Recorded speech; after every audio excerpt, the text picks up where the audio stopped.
welcome to episode 133 of the franchise. Yeah, that's, I just want to give it to you. What is it? But I'm not going to do that. I can't do it. It's episode 126. Yeah, I took a stab in the dark. I haven't, sort of like Freddy Krueger in the boiler room. Stab in the dark. Yeah, stab in the dark. I mean, I understand. If you recall that, prior to the bonus episode was our pseudo special comic book anniversary of 125. So this one that's right. I forgot about that. Yeah. Okay, Hank. Well, we're not in the boiler room anymore. We've emerged into the light. We're in the storage facility. Yeah. Well, yeah, we're on our way out, We'll be in the sewer next week. So we're covering, let's get it right out of the way. We're covering the Ghostbusters. We really are. That's who we're calling. Yeah.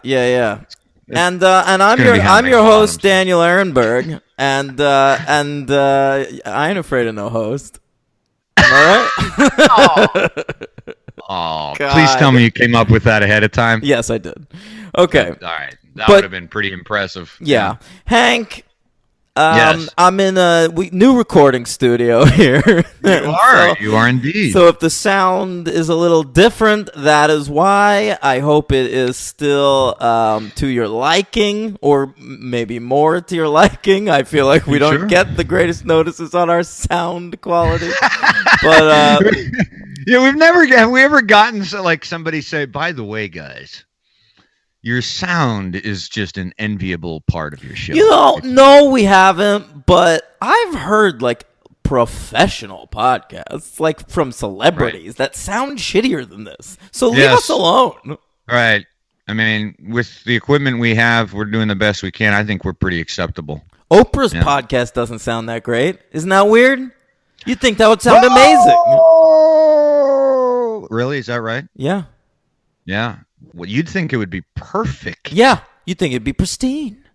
4K. Yeah. Hank. Yeah. Ghostbusters. Do you like him? Do you like the Ghostbusters? Do you like the... hey, you like the Ghostbusters? Yeah. You like the Ghostbusters? Yeah. So... This has happened before for both of us. I believe it happened on Jaws. For me, this is in. Uh-oh. So that's fun. You broke up for a second. What'd you say? I said this is in my top 10 favorite movies of all time. Oh, interesting. Okay, not mine. It's famously number 5 on my 1984 list. Right. But what a movie it is. I have a lot to say about it on the rewatch here. It's been a few years.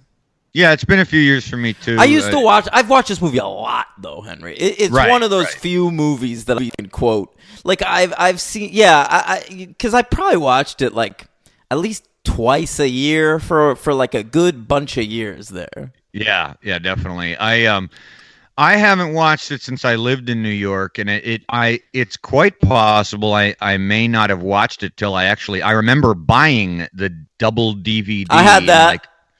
When it first came out on DVD, that little mini box set, yes. Yeah, the green one. Yeah, that's what I still have. I'd actually like to get it on foil cover. That's right. But it's possible I haven't watched it since then, which would make it about 12 years for me, but I don't think it's been that long. But there was still, weirdly, I honestly thought this was one of those movies there was nothing new for me to find, and I found 2 or 3 things that were hilariously right there all these years, and I never saw just visual things. It was kind of funny. We'll get to it, but I'm excited to talk about them. But before we get into Ghostbusters, listen, we got a lot to cover this week. We ranked every Bill Murray movie. We've got a 1984 list for you, gang. We're going to... Ivan Reitman, not important enough for us to rank his movies, but we're going to maybe do how about a good, great, shitty We ranking. can do that. Yeah, we've done That'd that with a bunch of directors. Sure. So we can try it with him, He had made a bunch of great movies there for 4 years, and then never a good movie again for the rest of his career. Yeah, I know. He's a strange one, that guy. I watched a Jason Reitman movie last night. Which one? Thank You for Smoking. I hadn't seen it since it came out. I love that movie. Boy, he watched a lot of Alexander Payne movies, huh? That's interesting. Yeah, I could. Sure. Yeah, I mean, he doesn't have any style at all. But, That's the move. That movie's style is just Election's a good movie. Right. But that movie is also just like a complete, honestly, star vehicle for Aaron Eckhart. He is so phenomenal in that. It's like just like in The Company of Men, where you're just like looking at this guy and you're like, why the fuck isn't he bigger than he is? He's dynamite. You know? I read that Christopher Nolan hired him for The Dark Knight off of his performance in Thank You for Smoking. How about that? Is that right? Yeah, I read that today. Wow. Yeah. Okay, Henry, Weird. Let's rank the Bill Murray movies. The canon of Bill Murray. This is a guy who's been around since the 80s there. Season 2 of Saturday Night Live took over for your favorite, Chevy Chase. And Bill Murray's in my pantheon there. Great. Yeah, I mean, great he's influence. in the pantheon. Right. But, you know, I was really thinking about it hard, and I was trying to think about, like, you know, I think I mentioned it when we covered Chevy and we covered Eddie. He's definitely influenced your sense of humor a lot. Yeah. Bill Murray and Chevy Chase and Eddie Murphy were probably my triumvirate. Sure. When I was real young, and then I think I got a little David Spade in there. David, you do love David Spade. What's with that? He's hilarious, man. Is he? Yeah, I never. What, do you want to cover Joe Dirt on the podcast? I'd love nothing more. I never saw it. You never saw even the first one? I don't think I've seen any David Spade movies that did not have Chris Farley in them. Wait, I've seen a few. I saw Dickie Roberts, former child star. Right. No, never. Oh, you're missing out. Have we done Steve Martin? No. You want to cover Father of the Bride? No, but yeah, I guess I'd like to. You want to cover Cheaper by the Dozen? You want to cover the Pink Panther? We have a lot of opportunity. He'll definitely come around. Yeah, he's been in some franchises. Love Steve The Jerk. Remember that movie, The Jerk 2, T-O-O? You're joking. I'm right? not joking. That's a movie. I think it was a TV movie, but it is a movie. Wow. Yeah. But you know what? I was thinking about the Bill Murray thing, and it's definitely, for me, with the humor aspect, it's almost more that it's Peter Venkman than it is Bill Murray. Yeah. Maybe. You know what I mean? But I mean, like, Peter Venkman basically Chase, is Bill Murray, right? Right. But I'm talking about, like, Chevy Chase is kind of just Chevy Chase for me in anything he's in. But Bill Murray, he does sometimes these, and we'll get to when we do the rankings. I don't like him when he does certain things. I also just don't think Chevy Chase has played a role as iconic as Peter Venkman. Well, besides Fletch. Don't bring up Fletch. Fletch is not in the same league as Peter Venkman. He definitely is. He's not as popular. You're a maniac. What about, I mean, not for me necessarily, but what about the general populace? Probably Clark Griswold. Oh, that's a good point. Fucking Clark Griswold. Yeah, I mean, he's pretty in the lexicon there. We got to cover that. Yeah, Vacation, man. 100%. Yeah. But then we got to watch that fucking Ed Helms one, huh? Oh. Yeah. I skipped that one. Yeah, so did I. All right, I skipped all of them after Christmas, yeah. Hank, no, I saw Vegas. I've seen that a couple times. No, not I. And we have to cover Cousin Eddie's spinoff. What's that? There were 2 spin-off movies starring Randy Quaid. Oh, boy. Let's cover those. Henry, I've seen 37 movies that Bill Murray's been in. Okay, this seems to be a regular part of the show. It's like I should write a theme song for it. I'm never quite up to par with, never quite up to snuff. I've seen 24. But he's been he's had little tiny roles in so many movies. Yeah, that's true. I tried to just pick everything that I even remembered him in seeing it. But there were things like, for instance, Caddyshack 2.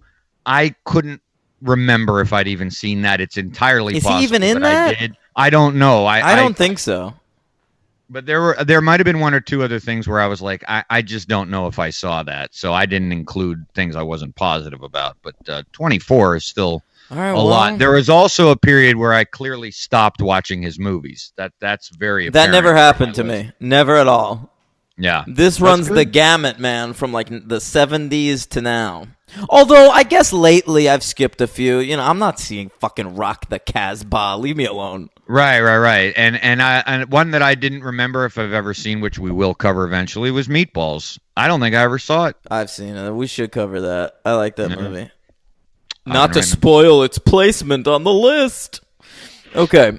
I'm excited. Let's do it. Okay. Number 37, the worst Bill Murray movie, is Garfield. That's right. He's the voice of Garfield the cat. Right. Never saw it. Yeah. And that's the worst, huh? That's the worst, yeah. Number 36, I have here another pseudo-animated movie, Osmosis Jones. Holy shit. He's in the live-action segments of that Farrelly directed film. Oh, boy. Number 35, I have another Farrelly movie, Henry. All right. Dumb and Dumber 2. I haven't seen any of the ones you've mentioned so far. Yeah, he is in that. Right. Sure. Right. Okay. Number 34, Henry, considered one of the greatest comedies ever made, Tootsie. I'm liking that, and I have seen it. Okay. All right. Number 33, one of these shitty TV movie, TV's going to the movies. Get Smart. Okay. Didn't see it. Yep. Number 32, after Groundhog Day hit in the 90s, we got some Bill Murray vehicles again. And number 32 is The Man Who Knew Too Little. Yeah, I didn't see it. That was a dark time for him. Yeah. It was kind of. Yeah. Yeah. Number 31 is Larger Than Life. You saw them when they came out. Yeah, I guess. yeah. You were a kid. I feel like Larger Than Life had its moments because he's playing like I feel like he's playing like an inspirational speaker in that movie. So that was open for a lot of good Bill Murray one-liners and shit. The stuff with the elephant, less so. Right. I still always confuse that one with Operation Dumbo Drop, of course. Correct. I wonder if I'm confusing it with Operation Dumbo Drop. I've seen both of them. Well, was Dennis Leary in the other one? Oh, I don't know. I know Ray Liotta's in one of them, but I don't know That's which Dumbo one. Drop, I'm pretty sure. Okay. All right. Okay. God, movies come in twos, Henry, and elephant comedies for a second there in Hollywood was what they thought we wanted. Yeah. Okay, number 30 is Lady Ghostbusters there. Okay. Okay. All right. But you know what? Saw it once. I was drinking at the time. We'll see if I like it more on a rewatch. And there were things I liked about it. But that's also a movie where he's just in a cameo, but you included it because he's in it. It's a featured cameo. Like if he's got like one line and something. Don't spoil me. I know he's in like She's Having a Baby for like a second, but I didn't. Is he? Yeah, but I didn't count that. Jesus, because I've seen that movie like 5 times or something over. But like Zombieland, he's like that's a featured cameo. I put that on the list. Okay, I didn't see Zombieland. All right. Okay. 29, Henry, he played Bosley in Charlie's Angels. Yes, I did Did not see that. return for the sequel. They replaced him with Bernie Mac. Okay. Right. Number 28, Henry, is one of his more revered films that I'm not a fan of, Lost in Translation. Okay. All right. Yeah. God, would you come in already? This is so annoying. I would love to. I'm going to come in with a bang. Don't worry. All right. Number 27. Here it is. The first Wes Anderson movie on the list. the Darjeeling Limited. Didn't see it. Yeah. You never even saw that one? No, and I think I was still mad at him for the prior movie. What, Life Aquatic? Yeah, I think that's Life why. Aquatic's not bad. No. All right, number 26, Henry. Okay, we're almost there to me. Yeah, go ahead. That's where Zombieland shows up. All right. All right, number 25 is the classic Tim Robbins film, Cradle Will Rock. Oh, yeah. I remember when that guy didn't see that either. Yeah. Wow. God, that's too This long. is good, though, because since I haven't seen all these, when I come in, clearly we'll have a very similar thing going on here. Maybe. So, yeah. No, you know what I mean. At least we've seen I don't them know. There's like a couple of classics I feel like I haven't seen. Oh, really? Yeah. 24. Jim Jarmusch makes his entry on the list with The Limits of Control. Didn't see it. All right. Here I come, baby. In my 24 Bill Murrays that I've seen, I think you're going to be a little surprised, folks, and Dan too. Some of the order here surprised me, but this is how I had to do it.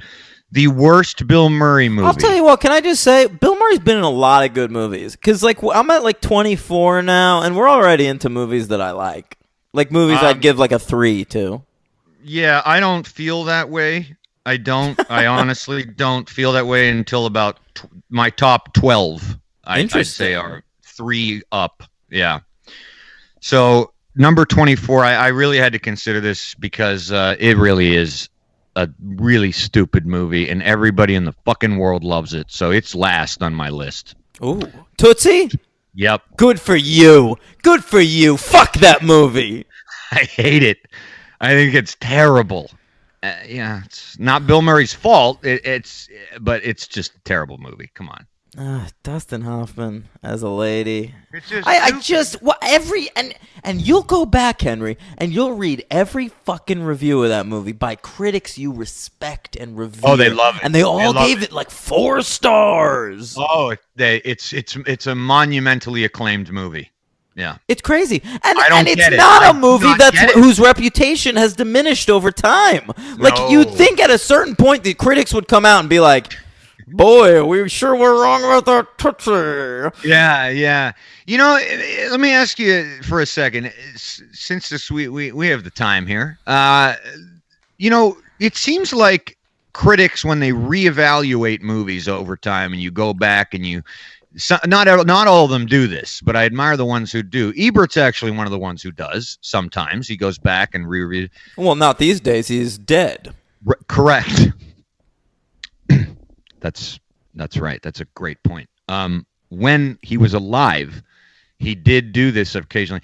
But you know what they don't often do? They very rarely retract anything about a comedy they loved. And I'm talking about going like all the way back when they reviewed like Charlie Chaplin or Laurel and Hardy or stuff like that.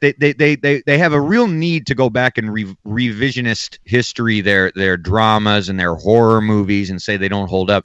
Because I think they see that. I think they see comedies where it's like, if it made you laugh in the moment when you first saw that movie, then it's a good comedy. Yeah, I don't necessarily agree with that, but I don't agree with that at all. But I feel like that's how a lot of critics view stuff. So like, I feel like for them, if like a Mel Brooks movie doesn't hold up today, it doesn't necessarily matter. That's just such a bogus way to review stuff, though, because laughing is just as much of a feeling and emotion I think it's less. I think it's less these scared. days. We're talking classic critics, that like we're talking about the Eberts of the world or whatever. I feel like we're gonna get to a place where comedies get more chances at major awards and stuff, and because we're already seeing that with like horror movies and fucking superhero movies and shit. So the Andrew Sarases are gonna die off, and we'll get more. It's just like politics, like the fucking old ass white men. Eventually they'll die, and it'll give way to a smarter breed. Whereas like with critics, like it's starting to happen. Ebert, he lost his jaw, then he lost his heart. And soon, like the rest of them will go. There will be no more Joel Siegel. Gene Shalit, is he dead and gone? I hope so. They're both dead. Actually, Good. Yeah. Mm-hmm. Okay. Richard Schickel, dead. Sure. Peter Travers. He'll die eventually. I call him Mr. 3-star. He's Captain Blurb. Yep, everything was okay. All right, so we've only done 24. I've said Tootsie. You are up with number 23. Yep, that number does come before 24. So 23 is Scrooged. Oh. Is that too low for you, Henry? Holy shit. Okay. Ooh. My heart just jumped a little bit. He's been in a lot of good movies. Okay. Disagree. Number 23 for me, an intolerable movie that I believe I liked as a child, which makes sense as a child. Little Shop of Horrors. It's higher on my list. Also, it's got something going against it. It is a musical. I own that movie on Blu-ray. Okay. Number 22 is Isle of Dogs, another Wes Anderson. Wes Anderson's latest film. There was no way I was going to see that one. It's good. It's a good movie. Yeah. Okay. My number 22, the third worst movie, is another movie I think is awful, and this is a Bill Murray persona I do not like whenever he embodies it, and that is What About Bob? You mean wacky, over the top Bill Murray? Annoying. Yeah. Playing like kind of a dumb guy. He doesn't play. I don't like him when he plays. It doesn't work. That guy. Yeah. He did that on SNL a lot. Yes, he did. I didn't like that either. Yeah. Okay, my number 21 is a little film that it will be receiving a sequel in the next couple of years called Space Jam. Oh, wow. I never saw Space Jam. A classic. I've seen that movie so many times, dude. That makes sense. R. Kelly's in it. No, he's not. He just has a song in it. Yeah, he's basically in it. He's the star. Shut up, man. Michael Jordan's the star. And listen, he once grew a Hitler mustache, so he's not that much better. It's true. No, he's definitely a lot better than R. Kelly. Yeah. Michael Jordan, man. Yeah. Number 21, maybe the last Bill Murray movie I saw in theaters, maybe The Monuments Men. Oh, you saw the Monuments Men in theaters? Real bad, yeah. Yeah, because it's directed by Clooney, man. It's directed by Clooney, and you and me, we both do this. We give Clooney too much rope all the time. It's a tug of war, and I usually end up losing. Yeah. I know. I saw fucking Leatherheads in theaters. Oof. Yeah, that one I avoided, but I understand the temptation. Sure. Number 20, the top 20 Bill Murray movies. My number 20 is Michael Almereyta's adaptation of Hamlet. Okay. Yeah. Much higher on my list. Yeah. Number 20 for me, I think you're going to be surprised that it was above the four I mentioned, but it's better. Broken Flowers. Well, I'm pleased to hear you say that. It's pretty high on my list. My number, whatever we're up to, 19, is The Life Aquatic with Steve Zissou. Well, you do like a lot of Bill Murray movies because you like that movie. Yeah. But I mean, like it's like mid-tier Wes Anderson for me. Right. Yeah. Right. Well, my number 19 is a Wes Anderson movie, and that is Moonrise Kingdom. That's a lot higher on my list. We'll get there. We'll get and there. There's a relativity here. Remember, there's only 24 movies I've seen, so that's very low for 19 out of 24. There is a relativity. It's a real Brett Kavanaugh situation. What? That's good. Do you understand that joke? No, but it's funny. That's a little in joke for my people out there that read the Hollywood trades. Okay. What is it? Tell me. Brett Kavanaugh. He's a disgraced owner of the company Relativity Media. I thought you were talking about the Supreme Court Justice. Wait. Brett Kavanaugh. Yeah. Ryan Kavanaugh is the guy that runs. Yep. No wonder I'm confused. Oh, sorry, gang. Didn't mean to bring up that fucking guy. That's what I thought you were doing. I was like, relativity? Okay. All right. Okay, number 18, is that what we're up to? Yeah. Okay, and subject to change, as I'll be rewatching it next week, Ghostbusters 2. All right. Number 18 for me, I liked it when I saw it in the theater. I thought it was a good time. I can't imagine I'd still feel that way. It was 18 years ago. but Charlie's Angels. Yeah, it's not bad. Number 17 is What About Bob? All right. Number 17 for me is Coffee and Cigarettes. Another fine Jim Jarmusch film. Yeah. And the fine is a good adjective for it. My number 15 is Caddy. 16. Okay. My number 16 is Meatballs, not to spoil my number 15. My number 16 is The Life Aquatic with Steve Alula. Zissou. Come on. How do you not know that? I did. Yeah. Oh, you're just dismissive. Yep.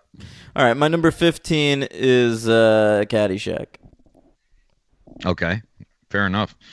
My number 15 is the movie I've mentioned before on the show where I fell dead asleep, the fantastic Mr. Fox. Sure. My number 14 is also a Wes Anderson film, The Grand Budapest Hotel. Ah, it's higher on mine. Yeah. Number 14. I remember this movie not being good, but not being terrible. Okay, excited for this one. The old Peter Travers recommendation. Let's hear right. it. Oh, no, I'd be lower than a Peter Travers. Mad Dog and Glory. I don't even know what that is. That's where Bill Murray and Robert De Niro have a little role reversal, and Robert De Niro and Uma Thurman are like, he plays like a meek little man, and Bill Murray. Robert De Niro, Bill Murray movie? I've never even heard of it. You haven't? No. Yeah, like 93, I believe, and Bill Murray plays a gangster, and De Niro plays a meek little guy, and they vie for the love of Uma Thurman. You don't remember this? No. Okay. That Mad sounds Dog insane. and Glory. Yeah. All right. Check it out. Okay, maybe I will. My number 13 is a little film called Kingpin. Shamefully, I've never seen it. Oh, it's great. I've never heard a bad We're up word. to movies I really like now. After this pick, we are with me as well. Not in this particular pick, though. Number 13, and it's higher than I wanted to put it, but I didn't really have a choice. Lost in Translation. Okay, there it is. My number 12 is Stripes. Okay, now we're into movies I do like. Ed Wood. That's number 12? Yeah. All right, should be higher. My number No. My number 11 is Coffee and Cigarettes. All right. My number 11 is The Grand Budapest Hotel, which was the first movie of Wes Anderson's I had liked in 13 years. So I remember. Yeah. You liked that it finally had swear words again. At the time? What? Is that what I said at the time? I just feel like that you were like, it has a harder edge than he's done in a while. And I'm like, it's just because he says fuck. Maybe he won me back. Yeah. Okay. My number 10, here, top 10 Bill Murray movies. Let's do it. My number 10 is Broken Flowers. Okay. Wow. My number 10 is not because of Bill Murray. It's because of Chevy Chase, and that is Caddyshack. Okay. My number 9 is Fantastic Mr. Fox. Jesus. Top 10 Bill Murray movies. Okay. My number 9 is the aforementioned Hamlet, which I think is superb. It's a very fine movie. Yeah. A great Liev Schreiber. Right? He's in that? I think so. Yeah. And of course, Ethan Hawke. My number 8 here is, how about this, Henry? Making it into the top 10. Number 8 Bill Murray movie is Wild Things. Yeah, I didn't even know he was in that till I did this check. He's fucking great in that movie. Really? Yeah. Have you never seen that movie? I've seen parts of it. Just I wonder which parts. There's some, I don't know. I remember. What, you saw Matt Dillon pouring champagne on Denise Richards' chest? I just remember And pool. you saw Nev Campbell kissing Denise Richards in a pool. And you saw both of them late at night in thumbnails on the internet with your pants down. I think it was in an airport. I think I saw it at the airport. Ew, don't jerk off at the airport.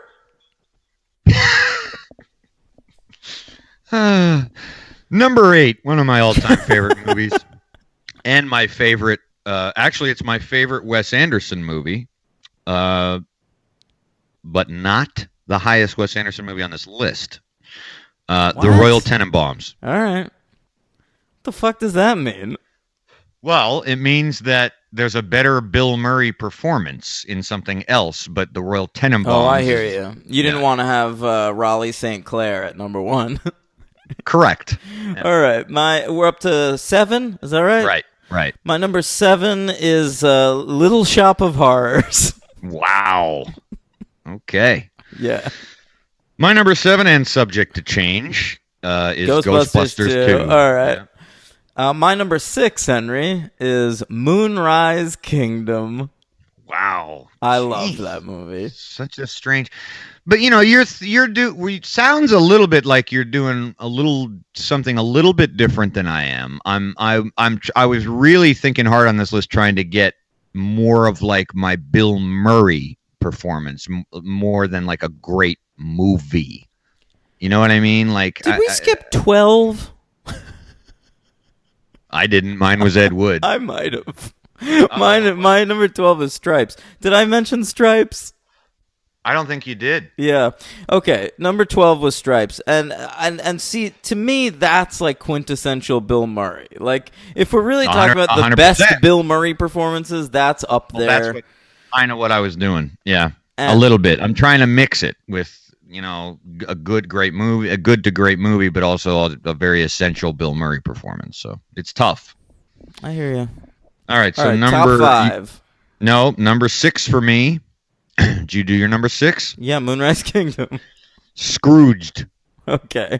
I love Scrooge. Now, hang on. This is your top 5, right? It sure is. All right. Heavy hitters. There we go. These are the grand slams, the slap shots, the three-pointers, the touchdowns, the curling when the puck gets close to the circle. These are the heavy hitters of the franchise. Heavy hitters. Number 5, Ed Wood.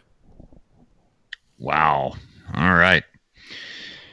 Number 5, a movie you have not mentioned, so I'm going to assume you haven't seen. I love this movie, and it's also a quintessential must-see Bill Murray. It is called it's something he directed called Quick Change. Yeah, I was waiting for you to mention it, and I have not seen that movie. I love it. Yep. Listen, the top 4 is where I had trouble with the ranking. Because these 4 are some of my favorite movies ever. Stone cold classics. It's just stone cold fucking classics. And so my number 4, and I hate even having it this low, is one of his best performances in one of his best movies, and it is called Groundhog Day. Ooh, yeah, that's tough. I understand why that might have been painful. I feel a little bit like that about my number 4. But what are you going to do? Rushmore. Sure. Made the top 4. I mean, Yeah. It's a pretty important Bill Murray movie because it kind of turned the tide a little bit on his career, I'd say, too. I think it's his best performance. Okay. That's tough to argue that. Herman Bloom is probably my favorite Bill Murray character ever. Oh, I get it. Yeah. All right. Yeah, I was in the shit. Okay, number All right, number 3. I'll take punctuality. All right, sorry. Number 3 We're going to turn a little Henry over. Yeah, I know. My number 3 is Ghostbusters. Okay. My number 3 is tough as well because, for me it was tough because it's, as we've mentioned many times, it's 2/3 a great movie, but 100% yeah, I know. Great Bill Murray all the way through, and that is Stripes. That's the thing. It's number 12 on my list because I'm thinking about movies, but those first 2/3 really are like great. Oh, they're amazing. Yeah, it's amazing. And Harold Ramis is great in that too. Yes, he is. Harold Ramis is an underrated comedic performer, I think. I agree. I think he just liked writing more, right? Maybe. Otherwise, he'd be in more. I don't know if he would. I don't know. That's interesting. Yeah. I just don't think he had like a mainstream. Yeah, he's dead too. Yep. No, you're right. He didn't have like a mainstream following. Where Like he couldn't be like the star. Movie. Yeah, exactly. Yeah. He's great in Knocked Up. I loved him. I do love him in Knocked Up. He's great in that. Yeah. All big. Okay, number 2 is the Royal Tenenbaums. Wow. All right. And this was easy for me. The top 2. I was happy with both of these. And number Can 2 for me. Sure. Number 2, Ghostbusters. No. Number 2, Groundhog Day. Number 1, Ghostbusters. That's right. Okay. That's right. And for me, I went with Wes Anderson. Number 2, Tenenbaums. Number 1, Rushmore. Yeah. Wow. Okay. Right. Look at that. We have different top 2s. All right. Wes Anderson. Interesting. All right. There you have it, folks. Bill Murray rankings. Yes, there you have it, folks. Yeah, it was long in the making. Everybody wanted to hear it. It only took us about 35 minutes, so I'm pretty happy with that. Yeah, we banged it out. Yeah. We still haven't done our. Hey, while we're listing, let's just fucking bang out the 84 list because we just did it for Nightmare on Elm Street. True, and we haven't done Ivan Reitman yet either. So. Yeah, hurry up. So 84, I'm ready. All right, number 10. Go ahead. No HMs today. Good. Well, I have them, but we won't do them. Indiana Jones and the Temple of Doom. Yeah, it's good. No, number 10 is Body Double. Number 9, Broadway Danny Rose. Number 9, Nightmare on Elm Street. Number 8, Moscow on the Hudson. Number 8, Broadway Danny Rose. Number 7, Paris, Texas. Number 7, This Is Spinal Tap. Number 6, The Killing Fields. Number 6, Blood Simple. Heavy hitters. Look at that, how I was able to imitate that recording from that guy. Weirdly, not that good an impersonation of that recording. Really? Yeah, really? it did not sound like that. It takes work to try to impersonate something you're not familiar with. All right, so this is Spinal Tap, number 5. My number 5 is Ghostbusters. Number 4, The Natural. My number 4 is Stranger Than Paradise. Number 3, Beverly Hills Cop. My number 3 is Amadeus. Number 2 is Blood Simple. My number 2 is Paris, Texas. And the number 1 movie is Ghostbusters. Once Upon a Time in America. Okay. Hey, that's streaming on Netflix, and it's on my list. Is it the full thing? Yep. All right. Are you going to fucking watch it? Yes, 100%. Yeah. 100%? Yeah, it just got supplanted by a documentary about Orson Welles, but right after I watched that... Wait, are you going to watch the Orson Welles movie? I am skeptical because I've read a lot about that movie, and it's not done. So I don't really know what... It is done. I love this. You're like, let me watch. I'm so excited about the documentary that Netflix made to promote this new Orson Welles release. I don't care that they're doing it, why they're doing it. I mean, he fucking died, and I don't think he had enough of it done, from what I've read, to qualify for like an Eyes Wide Shut situation. Okay, well, that's very interesting. From what you've read, he didn't have enough of it done, as opposed to the movie that just got released. It's not fucking finished. Maybe I'll watch it. You'll see. You'll watch it and you tell me if you think it's fucking complete. We'll see if I ever watch it. I don't have time in my life. Somebody finished that movie. That's all that happened. Well, so what? Oh, really? Okay. So somebody else. That's a can of worms right there. No, it's not. I'm not a fan of that stuff. Somebody wanted to finish the movie for him. Listen. People complete people's novels. I'm not a fan of that either. Well, you never read The Love of the Last Tycoon? We'll see. Listener feedback. We'll see. Shoot me an email about it. All right. So Ghostbusters comes out there, directed by Ivan Reitman. And let's go through his career a little bit. He's an interesting guy. He got to start making exploitation movies, as a lot of directors did. Richard Donner or whatever. And so his first real movie is his first Hollywood movie, anyways, Meatballs. Okay. In '79, which I think is very good. Didn't see it. You've never seen? Oh, that's right. We just fucking talked about this. Yeah. Then he follows that up with Stripes. He's working. He's riding that Bill Murray train, and that's pretty great. Yeah, I'm trying to. What are you looking? His filmography of a director? Yes. Got it. Okay, I'm with What you the now. hell are you talking about? It's a weird thing they have going on. What? Because you're on Wikipedia, not IMDb? Correct. Why do you do it? It loads quicker. I hate you. Then he follows that up with Ghostbusters. It's great. He also directs the All Ray right, so Parker Stripes, Jr. great. Ghostbusters, great. Yeah. Okay, follows up Ghostbusters with Legal Eagles. Very bad. Saw it. You've seen that? Yeah, long time ago. Oh my god! When I used to live in Bushwick, Henry, there was a video store on the corner called Madrid Video, and I used to go there all the time and buy used DVDs. Sure. And they had like a VHS. They had a tiny little VHS section. They like 10 movies, and it never changed because nobody ever bought any.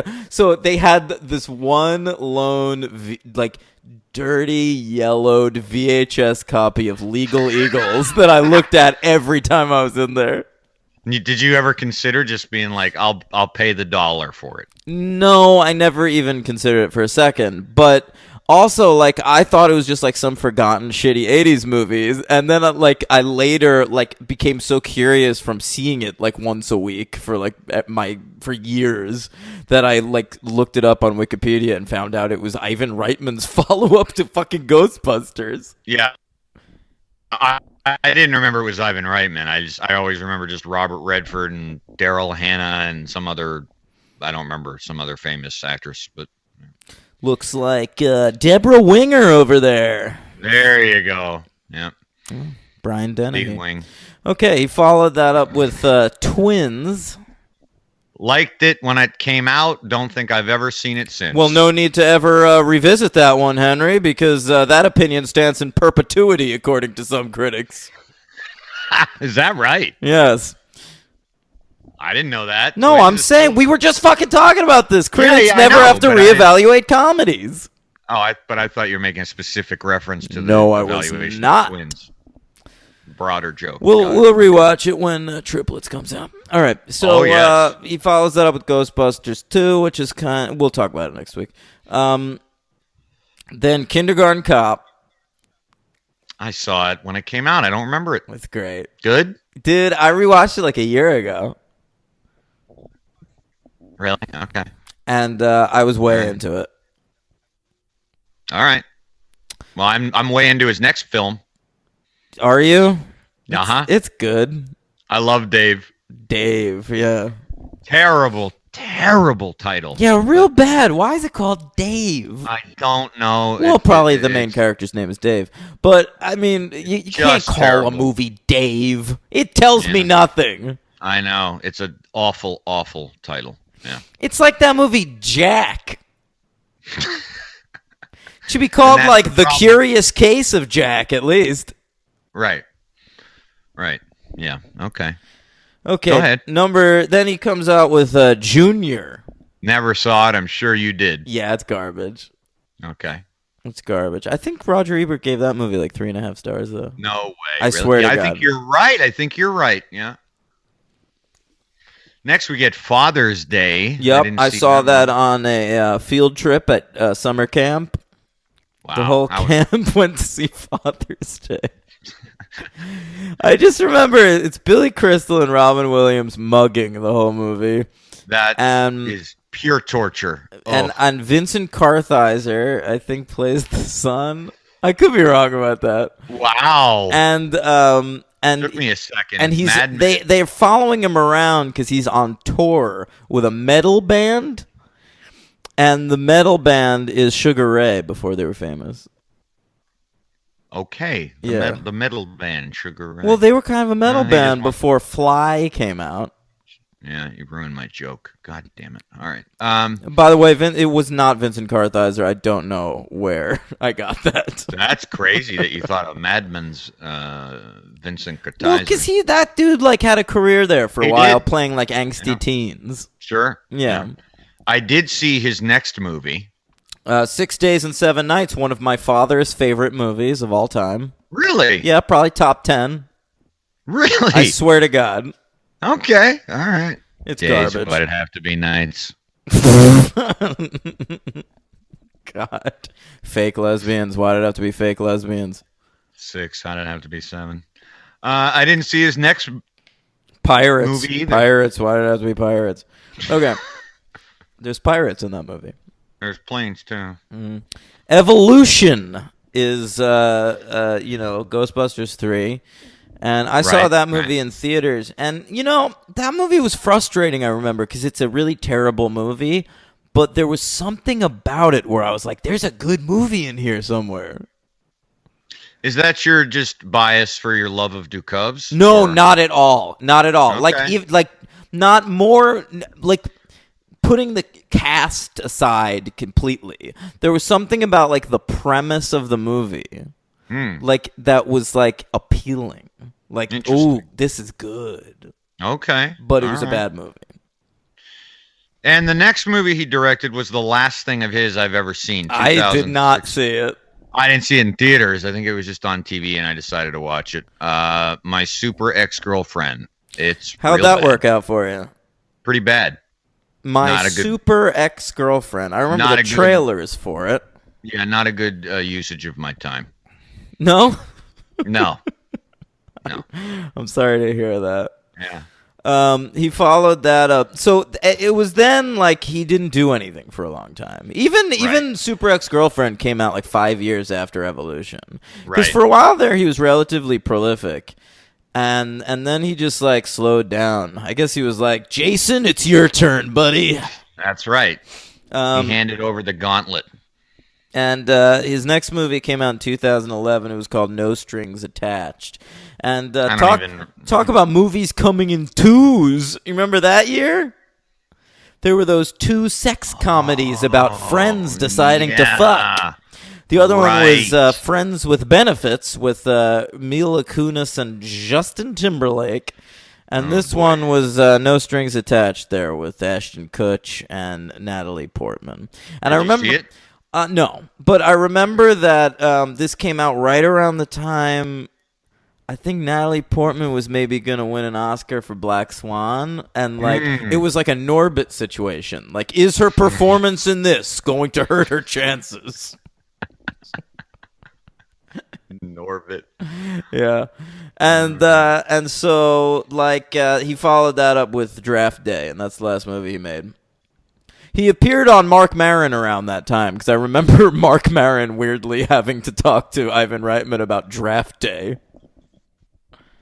Jeez. That's the K-Cost vehicle, right? Of course it is. Oh, okay. Do you remember that movie? Sorry, folks. Didn't see it. Yeah, come on. You'd love it. Henry, how come you haven't seen some of the latter-day Kevin Costner vehicles? Probably because I'm not as big a fan as the myth would provide. Have you seen Swing Vote? No. Have you seen Mr. Brooks? Yes, I did. How'd that work out for you? I didn't rent it. That was rented by a roommate at the time, not you. But you saw him watch it, and you were like, let me sit down. I guess. And then we got triplets coming up. Yeah, we'll see. So, Ghostbusters was originally a screenplay by your man Dan Aykroyd there, and it was called He's not my man. Yeah. Whoa. I like Dan Aykroyd. I'm not a huge fan. You know what's interesting to me about Dan Aykroyd? I used to be a big fan of his, and if you go and look at pictures of him or like read interviews with him around the time of SNL, he seems like the fucking coolest guy in the world. Mm-hmm. Like, I feel like he was maybe the fucking most badass of any of the SNL guys, except for maybe Belushi. Yeah, you mean like just like a bad boy type of thing?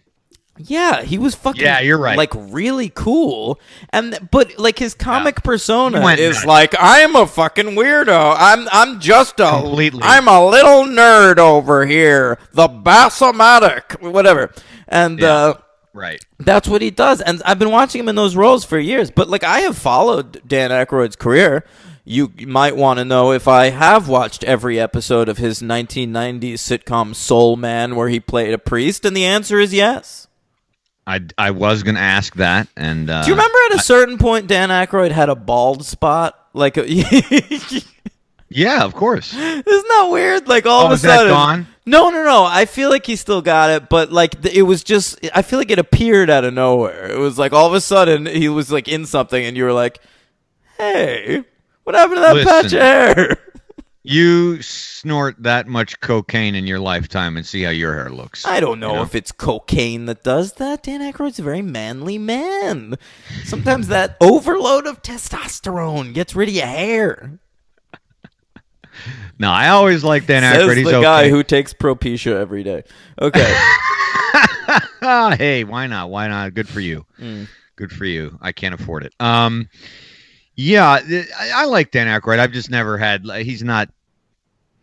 I don't know. What's your thing on him? I mean, like I'm big on Aykroyd. I like Aykroyd. You're big on Aykroyd. Yeah. Okay. Yeah. I mean, Spies Like Us. I like him in minor things when he turns up, but I'm not like some super fan.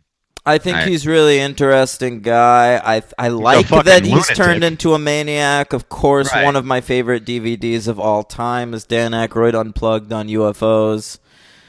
Yeah. That was on television, right? That was a TV show for a while, right? I swear I saw him on television. Yeah, I know he's been on TV talking about it, but like, eventually he just came out of the closet as a UFO fanatic. Right, but he's not just that. I mean, I didn't even know all these years the story behind Ghostbusters that he's hugely believing in the paranormal. I didn't know that. That's the interesting thing about this movie, and I think that kind of works in the movie's favor because it's not just played for like goofball laughs. Right, like it's taken seriously as a paranormal story, and I think that comes from Dan Aykroyd being a weird freak. I think you're right, and I mean, we'll get there very soon, but it's kind of like something that you mentioned is that it's not really even in the movie. There's obviously a few lines by a couple different characters, but it's really not a thing that people in the movie don't believe in the ghosts. It's kind of just they're there, they appear, and they need to be taken care of. And sometimes you get that they don't believe in ghosts, but you're right. Once like it's like the hotel guy, he's like, hey, it's game on. We've had this ghost for years, and it's causing a real ruckus lately. Yeah. Can you guys take care of this? And that's what's so funny. It's just done. It's like, yep, it's on. So All right. The only skepticism we ever really see in the movie comes from like Sigourney Weaver and the EPA guy, Peck. Yeah, the great William Atherton, who we've covered a couple of times. Yeah. So the movie was called Ghost Smashers. It was written by Dan Aykroyd for himself and John Belushi. Right. The movie, apparently he pitched it to Ivan Reitman, and the budget was crazy. They were concerned about the budget because he wanted to do it in like they would go to like alternate times of reality. Yes, right? Yeah, it was a big special effects movie, and Ivan Reitman suggested he get Harold Ramis to rewrite it with him, with an eye towards making it a slightly smaller movie. Right. And they did it, but with a lot of growing pains. Basically, there were a lot of people offered roles in this movie that eventually got rewritten. Apparently, John Candy. Rick Moranis' role was originally written for John Candy, and John Candy wanted to be a weirdo and play it like German or something. Which is so funny to me because it's like John Candy was too weird, so they got Rick Moranis. and it's even funnier because like a year later, when they were making The Breakfast Club, They originally cast Rick Moranis as the janitor in The Breakfast Club. Really? I didn't know that. Yeah, and he insisted on playing the role as a Russian Bolshevik wearing like a giant fur hat, and John Hughes had to shit can him. Oh my God. Yeah. Oh my God. I didn't know that. I know. Yeah, and for me, there's no comparison. I'm, as we've established, clearly discovered I'm a huge John Candy fan. Rick Moranis is just fine, but I'm glad that Candy didn't take the role because Louis Tully is fucking brilliant. He's perfect. He's perfect. So, right decision there. Vince Clortho. Gozer was originally conceived for Paul Rubens, apparently. Yeah. And he was going to play him as the Slender Man. And then I guess they just You're right, essentially. Yeah. They just decided they were going to get like some supermodel to look exactly like Ziggy Stardust. Yeah, completely. Yeah. So Ghostbusters was finally released with Bill Murray, who took convincing, as he does for everything that is not directed by Wes Anderson. And Ernie Hudson in a small role as well. And I didn't know that. I never knew that they apparently had really given Ernie Hudson the script and had written him a much bigger role and a backstory, which makes a lot of sense. Do you know why? Well, I read why they cut it and rewrote it. Why? I mean, because they wanted to make Bill Murray's role bigger. But there's another reason, because apparently Winston was originally written for Eddie Murphy. Okay, I feel like I knew that, but not this time. And Eddie Murphy turned it down, so they were just like, "Well, we couldn't get that black guy. We need so if we're gonna have another black guy, a non-Eddie Murphy black in this film, then we must cut the part." Is that right? Yes. Yeah, I didn't know that. You know what? I don't think I did know that, because I've heard a lot of names being associated and turned down with the movie, but I don't remember Eddie Murphy being part. Okay, wow. Yeah. Jesus, what a powerhouse of people though that were around in the 80s. Powerhouse of whites. Okay, and Eddie Murphy towering above all of them. Yeah, that's right. So it is kind of true. Ghostbusters ultimately came in at number 2 at the box office in 1984, just after Beverly Hills Cop. That's right. That's right. And even made more money than Temple of Doom. So it was finally released June 8th, 1984. And on one of my earliest memories. You saw this in theaters? Yeah, my parents took me to see it. Good for your Might have been a little too young, but no, matter. Come on. I saw Ghostbusters super young, man. Yeah. I must have been under 10, maybe like 8 or something, because it was on TV a lot. And Ghostbusters is the kind of movie I feel like you could totally watch as a kid. You just won't get all the jokes, and that's okay. Right. You like the funny ghosts and all that stuff. Yeah. I was 5 or 6. And you're like, what's that one ghost doing to Dan Aykroyd? Yeah. I never still understood that joke till this final rewatch. Yeah. What? The blowjob? Yeah.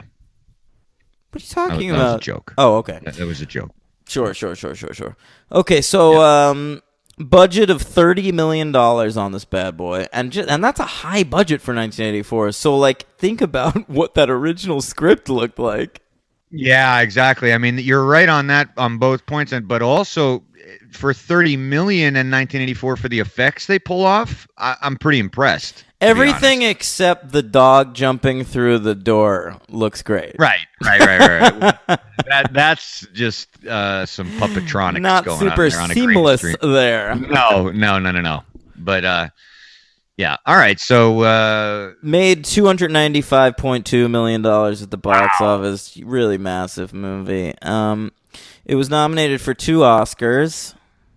Shit. What, you gonna play the stupid thing? Well, you gotta just give me a second. So, which Oscars were? Oh no, wait, hold on. You're gonna have to. Well, you know what? Be ready with this shit. Well, you can just tell me a little bit ahead of time, and I'll know. Well, that would spoil the fun. Isn't this fun, gang? So it was nominated for, I'll just talk. It was nominated for Best Song. Right. Yeah, it lost to I Just Called to Say I Love You by Stevie Wonder. Oh, wow. From The Woman in Red. That's interesting. Yeah. That's is that a good song? I Just Called to Say I Love You? I think it's good. It's, what's better? I Just Called to Say I Love You or I Want a New Drug? Okay, so nominated for Best Visual Effects. And the winner is Indiana Jones and the Temple of Doom. I'm so sorry. That all it was? That's it? Yeah, that's it. But I'll tell you what. It's on an American Film Institute list. Killing me. That's easier for me. I'll get to that one. We're going to talk about I Want a New Drug. Don't you worry about it. Did you get that little clip I sent you? No, I did, but I didn't watch it. You're the worst. Okay. I don't have time.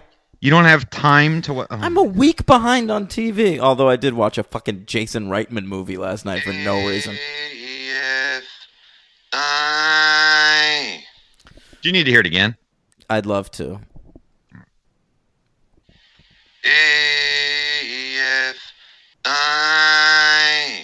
It's the number 28 best comedy of all time. Whoa, AFI. Seems low, right? That's sick. Hang on. I'm going to look up this list right now and see whether Tootsie is higher. I bet you it is. I bet you it fucking is. Oh, 100% it will be. Be in the top 10. Oh, Mike, it's number 2. I knew it. What are we doing here? Hey, AFI. All right, so number 28 is Ghostbusters. It's Henry, it's just a little bit worse than There's Something About Mary. Yeah, well, Tootsie's funnier way funnier than Ghostbusters in every conceivable way. It's a laugh fest. It's a riot and a half. Sure.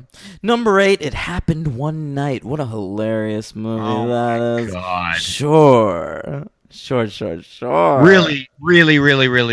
I think I've made one of my best points ever in the history of this show earlier when I said let's start reevaluating comedies. We've got to, because this list is garbage. I'll tell you what. Number 1 is Some Like It Hot. So with number 1, Some Like It Hot, and number 2, Tootsie, what the AFI is saying is there's absolutely fucking nothing funnier in the world than a man dressing as a woman. That's right. That's just a fact. It's a fact. That is funny. Okay? What? Nothing it is funny. Okay? Jesus Christ. We should have Tawang Fu, Thanks for Everything, Julie Newmar at number 3. Tawang Fu. Don't say that. Number 99 is The Nutty Professor. Jerry Lewis's The Nutty Professor. We got to go through this list. Number 93, by the way, is Fargo. It's questionable whether that's a comedy. I mean, it's very funny, but Jesus Christ. What do we have here? This is a crazy list. Caddyshack's on it. Number 67, Henry, Mrs. Doubtfire. Another man dressing as a woman film. Oh, my God. Yeah. So there you have it. All right. Yeah, that's a Patreon episode right there. Oh, sure. I think. Oh my God, that's a great Patreon episode going through the AFI lists. Fuck yeah. Okay, Henry, Ghostbusters. Let's talk about it. It opens on a lonely Ondes Martinat. And wow. Look at this cultured motherfucker. Wow. Well, I don't know if I pronounced that right, but I don't know. I hadn't heard of that before, and I'm a classical music dude. So, I mean, but Elmer Bernstein, great composer, one of his best scores ever. Yeah, he's one of these guys. He's pretty prolific, so he's worked on some of the fucking worst movies ever made, but also some real classics. And this score has always been one of my favorite scores in movie history. It's really good and perfect for the movie, and heavily uses the Ons Martinot, which Andy's Martin, which I am familiar with as Johnny Greenwood's prime instrument on Kid A. Is that right? Yeah. I love that album. I mean, is that my favorite Radiohead album? It might be. It's a good one. Yeah, I think it is. And I didn't know that. Boy, I'm ignorant. I didn't know that he used that. He used that from Kid A on a lot. He like tours with that instrument. Wow. All right. So, what? It's a library. Yes, it's one of those old lady actresses that's played old ladies and everything. Things. Yeah, exactly. She sees a ghost. Camera panning, a nice tracking shot. Already, I'm liking the look of this movie. Shot by the great Laszlo Kovacs of Easy Rider and 5 Easy Pieces. Look at you. Yeah, I did some homework for this one. Sure. Yeah, it does look good. It's a good looking movie. And then pan out. We just say Ghostbusters. We start the opening cars with Ray Parker Jr. I thought that was Huey Lewis. Yeah. Oh my God. So, folks, we'll get it out of the way real quick. There are a lot of controversy when all right, I'm going to say this right away, okay? I love this song, and it's a great song. It's catchy.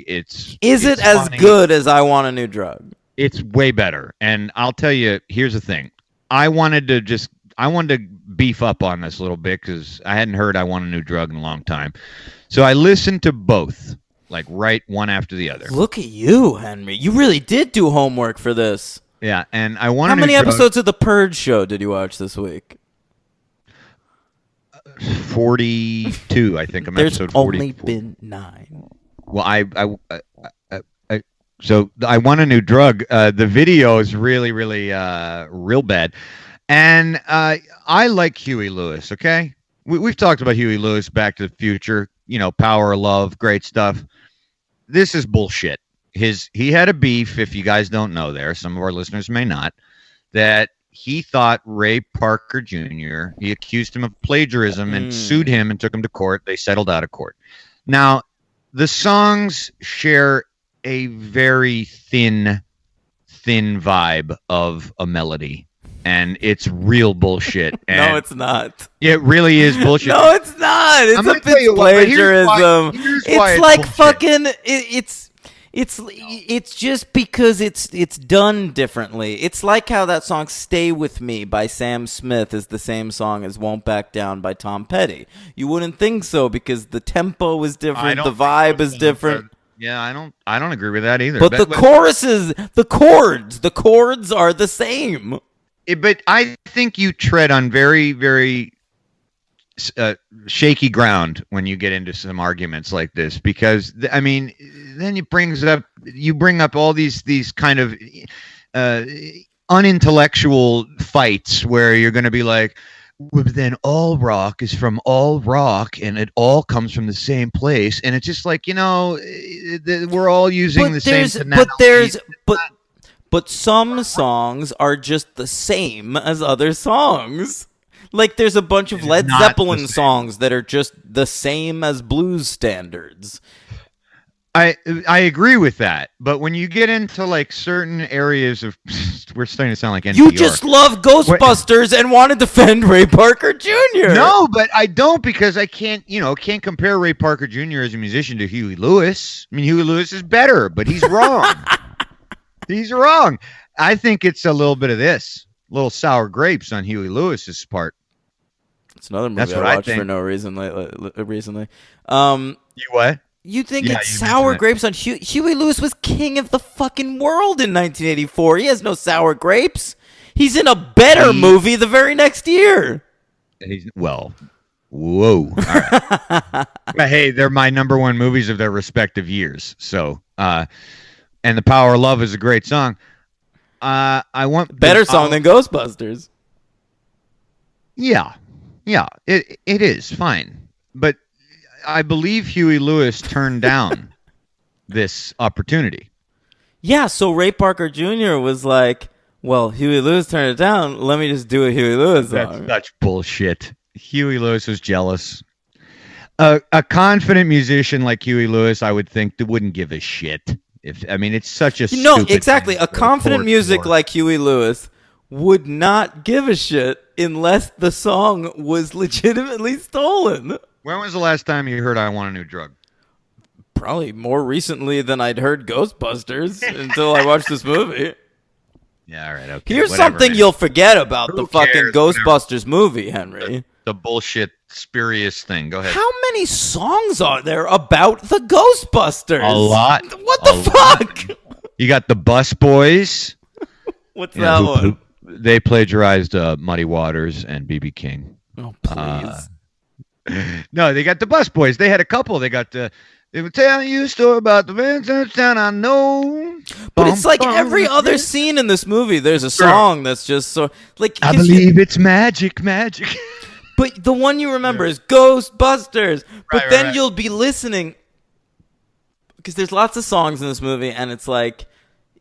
I remembered them as just being like random songs from the 80s that they use. But you'll like listen to the lyrics, and the lyrics are just like, yeah, hanging out, we're busting ghosts. Yeah. It's horrible. It really is, yeah. It's a lot of songs that were definitely ghost-ridden. Yes. Ghost-ridered. You sounded like Jeff Goldblum for a second there. Ghost ridden, yes. Ghost-ridden. Yeah. Yes. Ghost-ridered. Hemming and hawing over there. All right, enough on the Ray Parker beef. All right. Leave the guy alone. He's poor and begging for money right now. Ray Parker Jr.? Yeah. Well, where's all that money from Ray Parker Sr.? Who's Ray Parker Sr.? I don't know.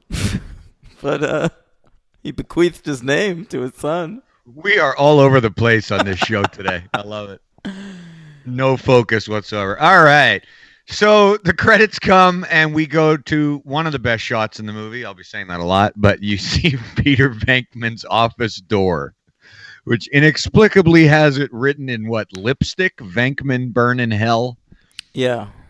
Oh, it's so good. And he is testing the negative reinforcement on ESP. I love that scene. Jesus Christ, it's good. It's so perfect. Henry, I'm going to lay my cards out on the table as long as we're talking about the scene where they lay their cards out on the table.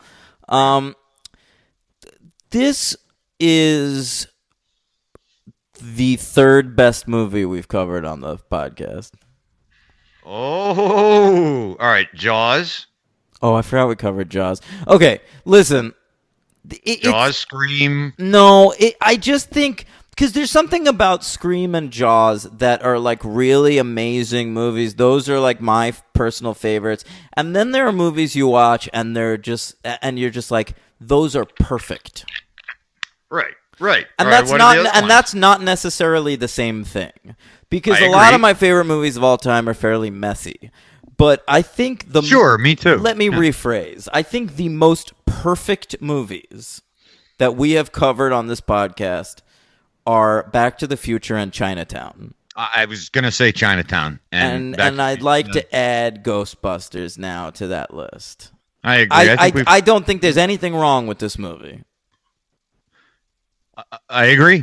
Except, of course...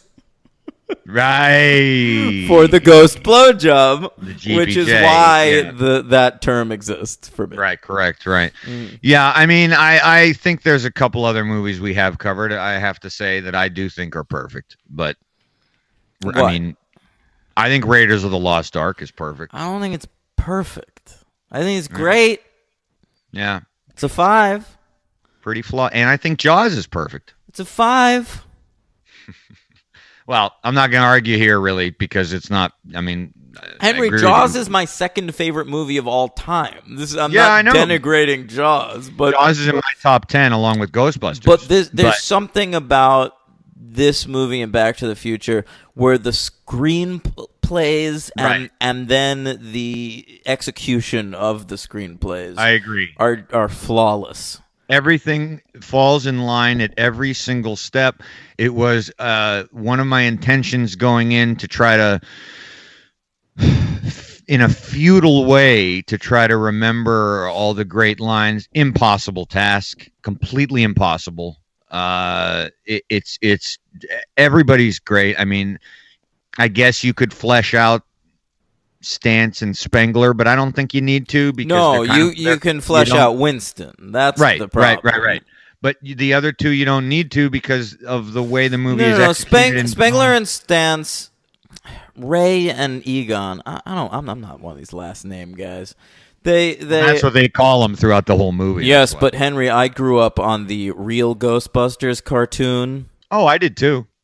I had the action figures. So did I. Yeah. Remember when that cartoon debuted? I believe it was '86. So I was a little tyke. The year of my birth.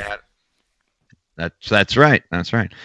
Yeah. No, I agree. It's an unimpeachable movie, and it's still hysterical. And what I love about it too is that I was thinking about it, and I remembered that the movie we touched on a little bit earlier, like when I was a kid, I'm sure I found Slimer funny because it was a big green blob and he's amusing. I love Slimer as a kid. Slimer in the cartoon has like a bigger part than Winston. Oh yeah. Yeah. But now when I watched it, and I remember thinking this when I bought the DVD, how fucking funny I found the fact that it's when they go to the hotel, which is one of my absolute favorite sequences in the movie, and Ray first sees Slimer in the hallway. Yeah.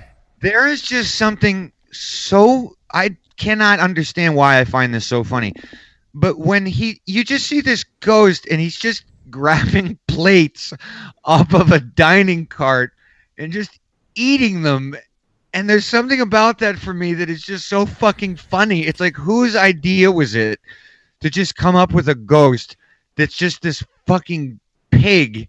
And it's just the audio on it is hilarious. His tiny little goofy arms are hilarious. And Ray's reaction is hilarious. It's just so funny. The first time I ever smoked a cigarette, Henry, and I don't smoke cigarettes, but I have, at bars or whatever.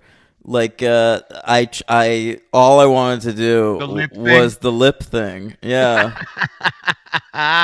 Not easy to do. I did it. Well done. You gotta have that dry mouth. And oh my God.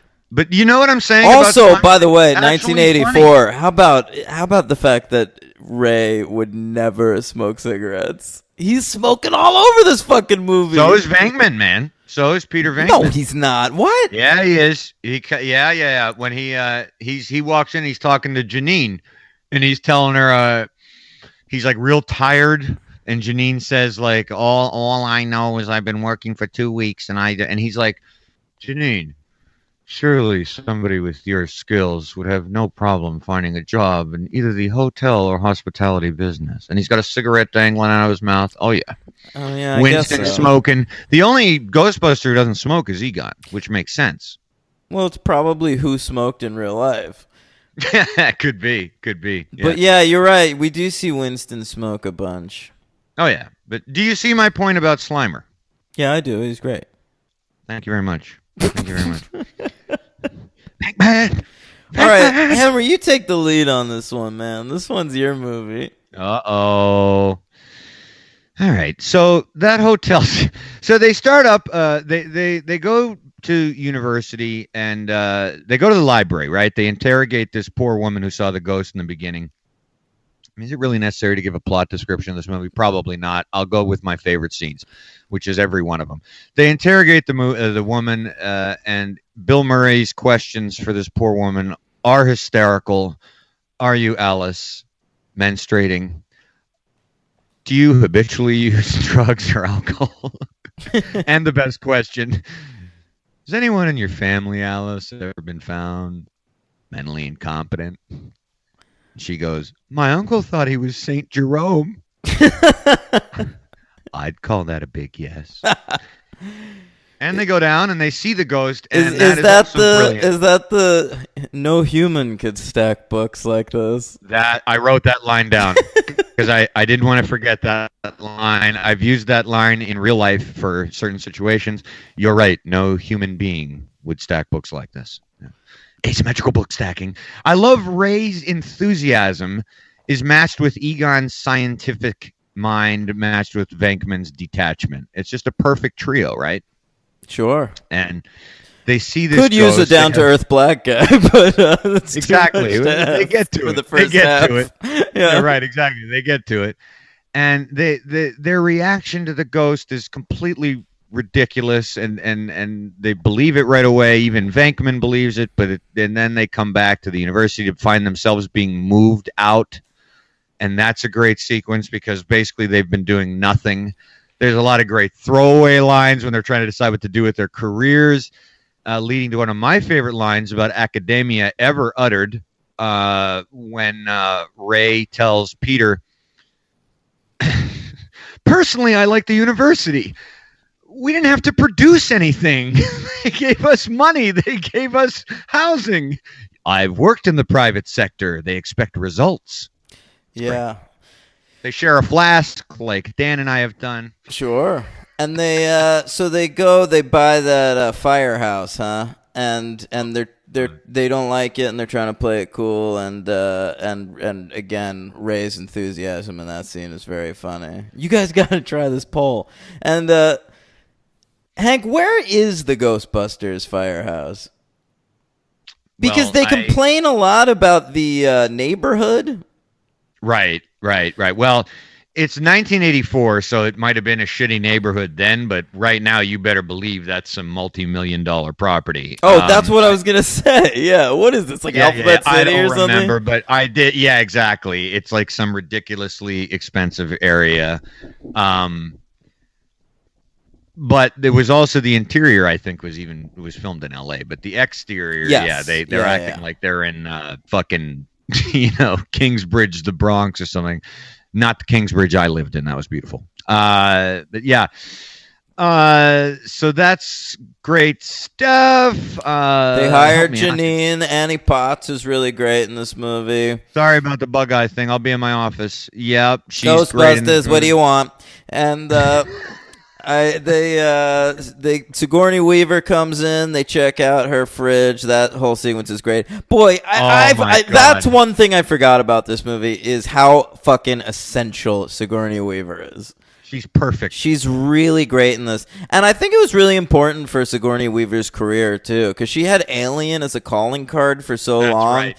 And a couple if you of very middling movies. Exactly. Yeah. You look at her IMDb page, and like the stuff she did between Ghostbusters and Alien is so forgettable. And then like doing this in 84 and then Aliens in 86, that is really like those two movies launched the shit out of her. Total launching pad. Yeah, I mean, she did that lousy reporter movie, Eyewitness. Right, but it wasn't until after this that she got stuff like Gorillas in the Mist and Working Girl and all that shit. Yeah. Never noticed, by the way, this movie takes place in Columbia University, beautiful campus. Never noticed in all my 150,000 watchings of it where the Ghostbusters go in, they would not let them use the real name of the hall. Never noticed the name of the hall where the Ghostbusters offices are. Did you notice it? No. Weaver Building. So? Sigourney Weaver, right. Okay. Bill Murray goes to her apartment. She sees Zool in the fridge. He goes there. They hate that. That's the best he has about 150 great lines in that entire scene. He really does. He's so fucking on fire in that scene. It's crazy. It's crazy. And you can tell he's probably improvising a lot of that. I was going to ask your opinion on that. It's tough for me to understand if Bill Murray's improvising. He's not like somebody like Eddie Murphy where I just know he's making lines up. And even Chevy Chase and Well, because Bill Murray's a better actor than Chevy Chase and Eddie Murphy. And so he's, I feel like, able to... No, that's my question. I mean, if I'm saying Chevy Chase and Eddie Murphy ad-lib a lot of stuff. No, he's absolutely ad-libbing. You think he is? Yes. Oh, you're saying he's a better. You can't tell because he's a better actor. Right. All right. Okay. Also didn't notice something ever. Never noticed prior to that when Dana comes home and right before she opens the fridge to see Zool, the eggs start cracking on her counter. Yeah. Never noticed what's next to the eggs. Never. Oh. Never. What is it? In 34 years. Did you see it? Yeah, I think I did. What was it? A bag of Stay Puft marshmallows. Oh, I didn't notice that. Yep, I never saw it before. I don't know why. I was looking. I was like, "How the fuck did I ever see it?" So a little hint of what's to come. Never saw it. Yep. All right, gang. It's like it's like a pop-up video version of Ghostbusters here. Let's go right to that hotel scene. We already talked about it. No, we didn't go when they go into the dining room. All right. They go. Don't cross the streams. Crossing the streams would be bad. Hold on. I've always wanted to do this. Oh, that is one of the best moments in the movie, Henry. That made me laugh so much. He pulls the tablecloth off one of the tables, and the flowers are still standing. And there's so much like cross-talking. Yes, in that absolutely. sequence. There's a lot of overlap in that scene. It's like a fucking Robert Altman movie or some shit. Yeah. So like every time there's a great line, it just moves right on to the next bit. There is so much happening and no attention is paid to such brilliant lines, and it's not needed. It works. I don't know who to credit. I guess everybody, right? The actors, the director. I feel like a lot of that must be Ivan Reitman choreography. You got it. Like, I'm not a huge Ivan Reitman guy, but there are certain things you have to just give that dude credit for. 100%. Absolutely. Yeah. Okay. They charge $5,000 and Egon's giving him signals on what to charge with his hand. You caught that, right? No. Dude, you were watching the movie, right? Yes. Oh, okay. I've seen it a lot. Yeah, but there's great little things. He comes out of let's talk serious. Now, we are having a special on that, and Egon is giving Bill Murray the signs on his face for how much to charge, and Egon just puts like 4 fingers. And I know you're talking about 4,000, and we are having special 1,000 on storage of the beast, and yeah. I enjoyed the Ghostbusters public access commercial, and part of the reason I enjoyed that is because I feel like we see Ghostbusters commercials in Ghostbusters 2 that are a lot more polished. And I feel like it's nice that it's way more realistic that that's what their commercial would look like. Yeah, and I think that's a really good point. And I will wait until I rewatch 2 because it's been also a long, long time and I've not seen it nearly as much as the first one. But one of the problems I remember having with 2 is that almost everything is too overdone. It's kind of overproduced. But we'll see. We sure will. We're ready to believe you. Yeah. Okay, what's next? Louis Tully. Let's talk about that character. Louis Tully's fucking great, living in Sigourney Weaver's building. I love everything about him. I love that every time we cut away from him, he's like still talking. You know what what's the scene where we hear him from outside Sigourney Weaver's door? What is he saying? So you know what I did? I turned on my TV real loud too, so everybody would think there was something wrong with it. Bye, Louis. And so then, okay.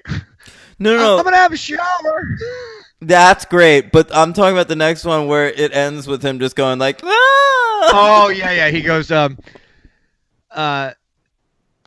wait, is that the somebody let me in? Somebody let me in! That is just Rick Moranis being a weirdo and them leaving it in the movie. I love it. Completely. Listen, do you smell something? Aykroyd line. I don't remember. You could just do this all day, which we're going to do. I don't want to. No, I don't either. I'm terrified beyond the capacity for rational thought. All right, so Tully's a great character. It turns out that, oh God, I was going to make a really good joke there, but it would have spoiled the movie, the twist at the end of the movie, Tully. Go ahead. What? No, I don't want to spoil that movie for you. It's good.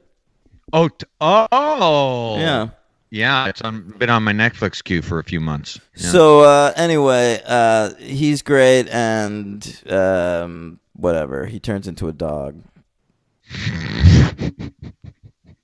I love the scene at his party with Casey Kasem's wife. Is that? I didn't know that was his wife. Well, first of all, it's done in a really good oneer. Like it's all one shot, one take. With the camera moving around the party. That either, but you're right. And apparently Moranis improvised a lot of the shit in that scene. Well, let me tell you something. That is some brilliant improvisation because he essentially embarrasses the living shit out of the couple that he answers the door to, which I love. Ted and Annette Fleming, and he tells the entire crowd their financial woes. Yes, yeah. In like one long sentence. It's like the longest run-on sentence. Oh my God. If he improvised that, that's some good stuff. But the whole thing with Casey Kasem's wife, where he's like, maybe if we start dancing, other people start dancing. Right. It's so good. I didn't know that was Casey Kasem's wife, who was also in the movie, whose voice is in the movie, Casey Kasem. Yeah, well, I wonder if that's how. He was like, you can use a clip of me if you put my wife in there. Well, he recorded dialogue for the movie, so you're probably right. Yeah, him and Larry King. That's right. Well, before Larry King was on television. Yeah. How about that? Larry King smoking a fucking cigarette in his scene, too. Before we had to look at Larry King and his 100-year-old ugly face. Yeah. When I was in second grade, I used to do a Larry King impersonation, and they made me do it at like a play or something in elementary school. Oh no! I wore was it good? Blazer and hunched over a desk. It was like just a fucking 7-year-old. Were you basing it on who did that on Saturday Night Live? Was it Kevin Nealon? Must have been. No, maybe Norm. They both did it. Yeah. Yeah. Well, that was like everybody's George Bush the first impression. I did mine when I was like 10. It was a Dana Carvey. Right, now I got that. Yeah, exactly. Yeah. Okay, so essentially one thing I forgot about this movie is that the whole second half of the movie takes place on one night. That's right. Isn't that fucking weird? I don't think I ever realized that before. I did, but you're right. It's true. The night of Tully's party, and then the Tavern on the Green thing, and then the EPA guy comes and shuts the grid down. Because right? like halfway through the movie, there's that scene where Bill Murray it asks Sigourney Weaver if he could come over that night, which is a great scene. And I was thinking geez, what is that gonna be? Is that the scene where he finds her Azul? And it was it's just that whole fucking night. Yeah, I think there's a little bit of... it's like Scream, Henry. The Ghostbusters essentially is structured the same as Scream. Yeah, that old lady in the library is the Drew Barrymore of this film. Yeah, that's what I was thinking. Yeah. There's some continuity issues with the daylight. Definitely, because a lot of the sequences, like Ray and Winston are driving in. I love that scene. It's one of my favorite fucking scenes. It's weirdly moody. Yes, I agree. It's really eerie and moody, and it's well shot, like the interior of the car, and going over whatever bridge that was. I couldn't tell. And Ernie Hudson, I think, is better than he is in any other scene. In that he's scene. Dynamite in that scene, and then there's that cool, real 80s, music that they toss in there afterwards. This has to be said, too. I've always considered this to be the case, and I romanticized it all my life. And when I lived there, it just made it even better to watch this living there. But it's a great New York movie. It really is. It sure is. A lot of all over this movie. A lot of good New York. A lot of good landmarks show up. It wouldn't work in another movie, in another city as well. No, it needs New York. Yeah, it's got everything going there. Like the mayor's name there. Did you catch that? No. I didn't catch that until What's I read the name? credits. Mayor Lenny Klotch. Oh, like Ed Koch. Yeah. I get it. Never knew that. No. All right. And Peck is William Great. Atherton. He's great. They call him that Pecker. sequence between him and Dr. Venkman. Sure. Yes, it's that was my favorite line as a kid. Was of course, yes, it's true. This man has no dick. Right. It's still funny. Yeah, it is. It is. But it's so funny. Like, of course, like the scene where Bill Murray says, "You don't have a penis." That was my favorite scene as a kid. All right. And oddly, probably we didn't, as kids, even realize the again brilliant overlap of dialogue. It's not even Bill Murray's setup. It's Dan Aykroyd's. Yeah. Everything was fine until Dickless here set off the power grid. It was very good. For sure. I love the jail sequence. They're in jail first before they go to the mayor's office. Yeah, I like them looking at that blueprint. Yeah, with the other prisoners sort of gathering around them. Yeah. Yeah, Louis Tully running through the streets of New York, talking to the horse.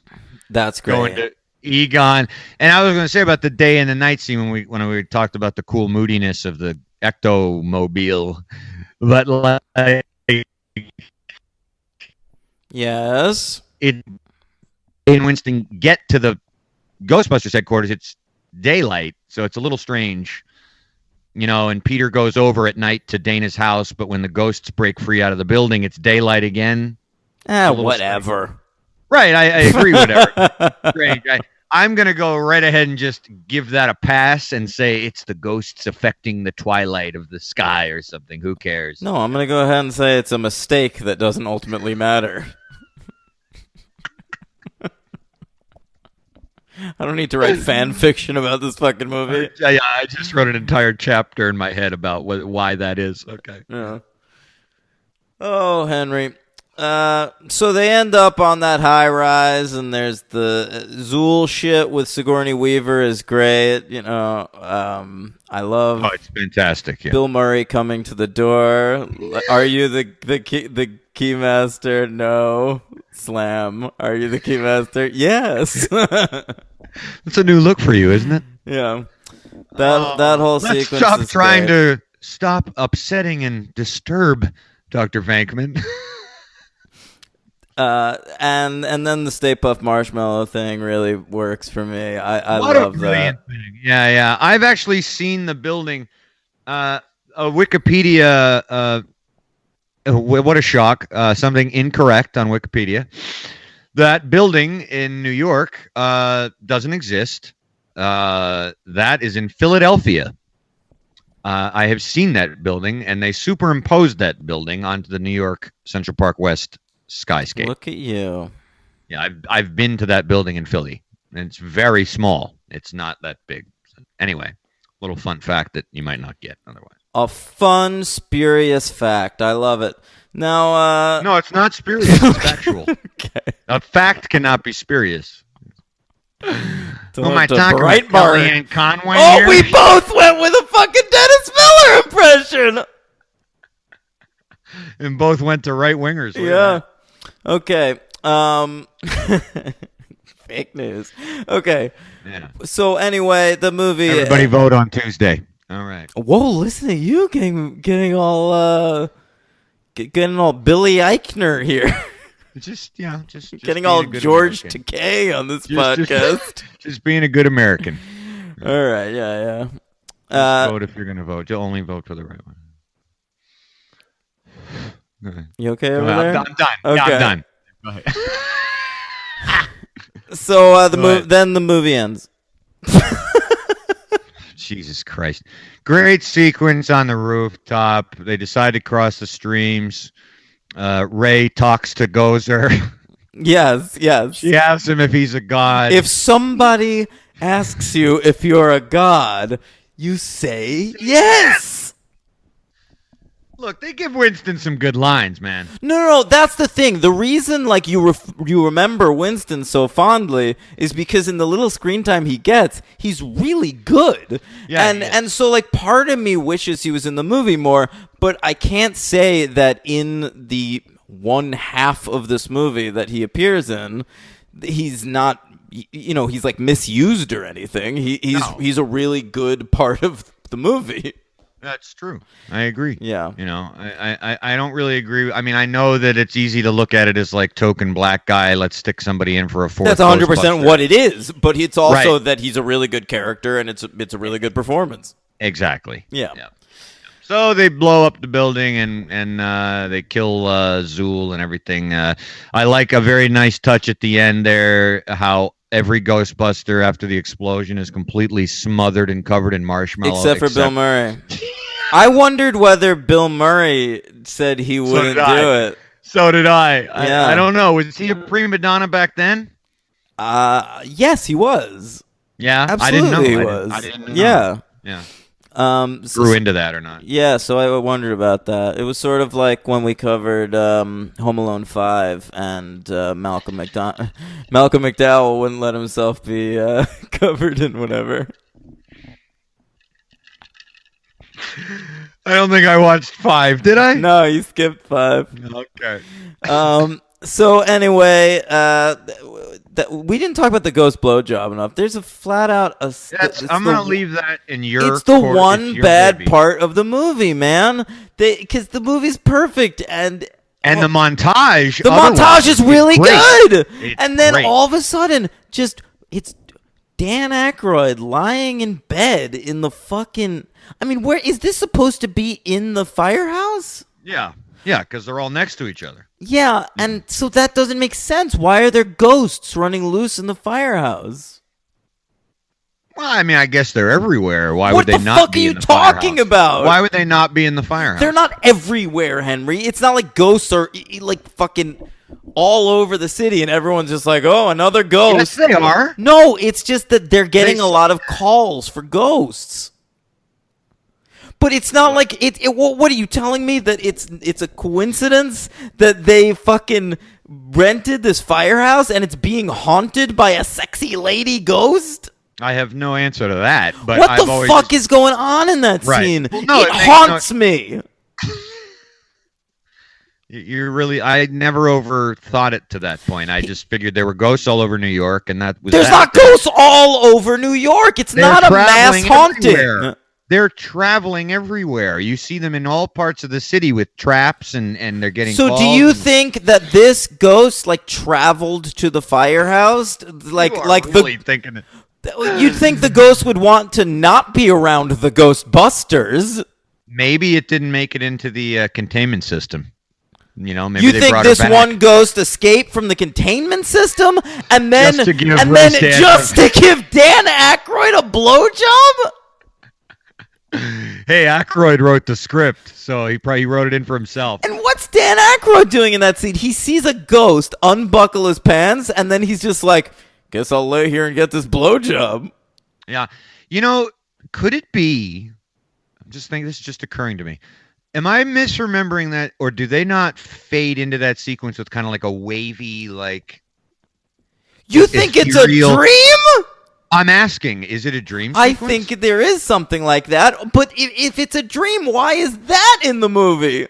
I don't know. Is the psychology of that scene that Dan Aykroyd's character, Ray Stantz, is so enjoying busting ghosts that it's making him want to fuck ghosts? I think maybe you're right. Yeah. Hey, man, you're the one whose hypothesis became the thesis of your doctorate of the ghost blowjob and then became a hashtag. So you are the originator. So it's all you. So anyway, it's a perfect movie, and the ghost blowjob of this movie is the ghost blowjob. Yeah, you're right. You're right. It's really dumb. Yeah. Thankfully, it's very short, and we don't have to witness the entire oral fixation going on there. Well, yeah, it's implied later in the song. Ray Parker Jr. says, busting makes me feel good. All right, that was right out of Huey Lewis's song. That line. Henry, it's a wait. Is 5? Yeah, 5-star movie. All right, who's your MVP? Toughy, but I got to go with Bill Murray. Well, it's not tough. It's Bill Murray. And who's the LVP? Of course it's tough. The LVP's the Ghost Blowjob. Oh, you're right. It's got to be, right? So who does that go to? Aykroyd for writing it? Reitman for shooting it? What do you do? Ultimately... The ghost for giving it? Ultimately, you got to give it to that ghost. Yeah. Yeah. She's no good. What a tramp. Yeah, very strange. Very strange. 5-star movie, one of the best movies ever made, in my opinion, and in Dan's opinion, top 3 perfect movies we've covered, right? I think so. Because, like, even, I put it number 5 on that 1984 list. Yeah, is that going to change? No. Well, maybe. I might pop it ahead of maybe Amadeus. Oh, but yeah, I think so. Shut up. But anyway, I just it's like I have Paris, Texas higher on it, and I have Stranger Than Paradise higher on it, and even Once Upon a Time in America, which is one of my favorite movies ever. Like, none of those movies are as perfect as Ghostbusters.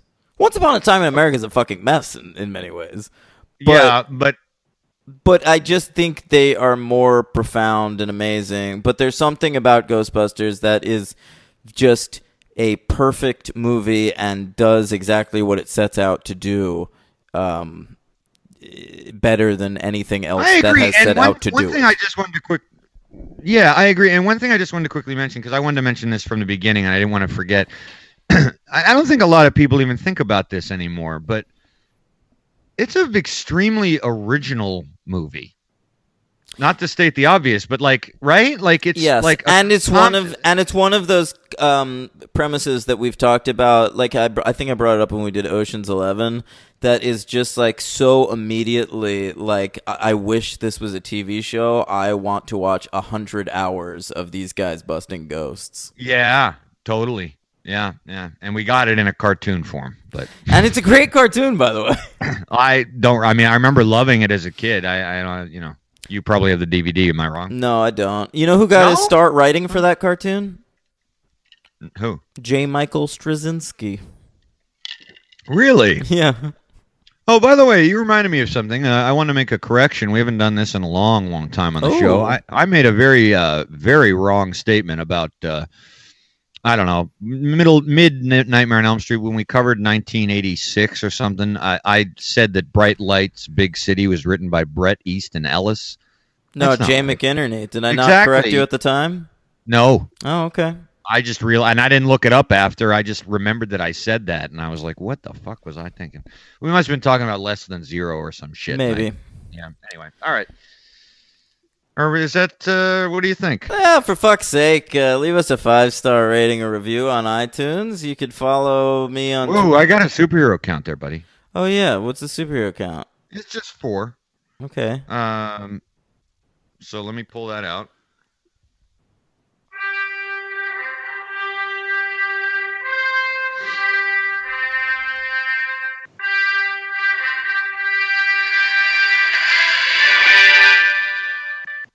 Okay, this one is the most astonishing pull that I've ever had. You've said that so many times. I don't know if I've said that I've ever had, and if I have, I'm going to say it again. Bill Murray was on a 1970s radio show, and yes, that counts. We've done it before. Of the Fantastic Four, and he played Johnny Storm, the Human Torch. That's really weird. Isn't that something? It's a good pull. Thank you very much. I almost didn't find it because I had stopped looking at his filmography, and I just happened to see it at the bottom. Got to check out that radiology, baby. That's right. All right. That's right. What do you got? Radiology department. Sigourney Weaver, of course, just played Alexandra in Netflix's The Defenders. That's right. I forgot about that already. What a forgettable show. Henry, did you hear they announced the titles of the new Avatar movies? No, but... franchise update. I'm ready to tell you. Yeah, go ahead. So the next 4 Avatar movies. 4. Yep. Jesus. The next one comes out December 18th, 2020, and it's called The Way of Water. Wow. Okay. Have to have water in there, James. Yeah, the third one, you ready for this? Avatar, The Seed Bearer. The Seed Bearer? Yeah, it's about Ray That Stantz sounds getting that blowjob. Very pornographic. Yeah. Okay. Seed Bearer? Yeah. Avatar 4 is called The Tolkien Rider. Doesn't it sound like someone saying Tusken Raider wrong? What's that thing in the Tatooine on the Star Wars? It's the Tolkien Rider. Yeah, man. Oh, he's got to go get some power converters. Oh boy. I was gonna go to the Hitachi station to get some power converters. The Tolkien Riders. All right, and lastly, we'll close out the Avatar saga with Avatar: The Quest for Iowa. For Iowa? What, the caucus in Iowa? E-Y-W, spelled E-Y-W-A. No, I prefer IOWA. Let's do it. James Cameron for president, Iowa caucus. All right, so there you have it. Exciting stuff. Number 3, Ernie Hudson was in The Crow. The original. What? He's in The Crow. Yeah. Yeah. Oh, that's right. You know that movie pretty well. He's great in that movie. He's one of the best Sergeant parts Ulrich. of that movie. Yeah, he's like the main character, basically. I'm actually looking forward to covering that because I haven't seen that in a long, long time. And he's in 2 cartoons. The Superpowers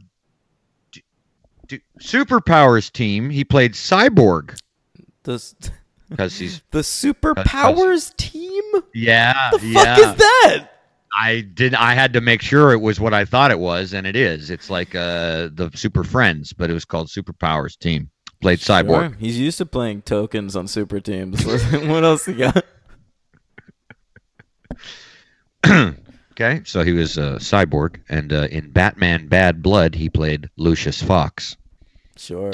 Remember, these are voice performances, folks. Who else? What else you got? Can't see the voice. Live action 1979, Lou Ferrigno, The Incredible Hulk. He was on that, playing a minor character named Lee. Oh, I thought you were saying Lou Ferrigno was in Ghostbusters. And last but not least, William Atherton was in The Crow Salvation. Sure, that's the Kirsten Dunst one, right? Is it the second one or the No, it's the third, I want to say. I believe it goes Crow, Crow City of Angels, Crow Salvation, Crow Wicked Prayer. Jesus Christ. All right. Yeah. And he was also in Justice League cartoon playing Dr. Destiny, who I think is a Batman villain, right? Who could care, right? I could feel it coming, so I just did it anyway.